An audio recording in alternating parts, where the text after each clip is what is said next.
അങ്ങനെ രാവിലെ ആയപ്പം ഡ്യൂട്ടിക്കൊക്കെ വന്നു. ഞങ്ങളുടെ ഫ്രണ്ട്സൊക്കെ വരുന്നതേ ഉള്ളൂ. ഞാൻ കുറച്ച് നേരത്തെ വന്നു. ഇത് ഞങ്ങളുടെ ഫാർമസിയും ലാബും പിന്നെ ഡോക്ടർ കൺസൾട്ടേഷനൊക്കെ ഉണ്ട്.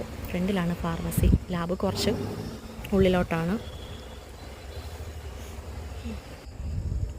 അങ്ങനെ പേഷ്യൻസൊക്കെ വന്ന് ബ്ലഡൊക്കെ തന്ന് ടെസ്റ്റ് ചെയ്യാൻ മെഷീനകത്തൊക്കെ കൊടുത്തു. ഇതാണ് ഞങ്ങളുടെ ലാബിൻ്റെ അകം.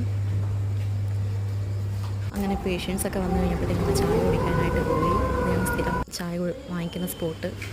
അങ്ങനെ ചായ വാങ്ങിച്ച് ഞങ്ങൾ അകത്തുനിന്നാണ് കുടിച്ചത്. ചായയും ബോണ്ടയും കൂടെ വാങ്ങിച്ച് പിന്നെ അത് കഴിച്ചു. പിന്നെ പേഷ്യൻസൊക്കെ വന്നു കഴിഞ്ഞപ്പോഴത്തേക്ക് ഞങ്ങൾ പോകാനായിട്ട് സമയമായി. അങ്ങനെ മെഷീൻസൊക്കെ ഓഫ് ചെയ്തു.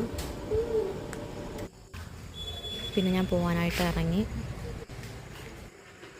വീട്ടിൽ വന്നപ്പോഴത്തേക്ക് അമ്മ കപ്പയും മീൻകറിയും കൂടെ വെച്ച് പിന്നെ അത് കഴിച്ചു.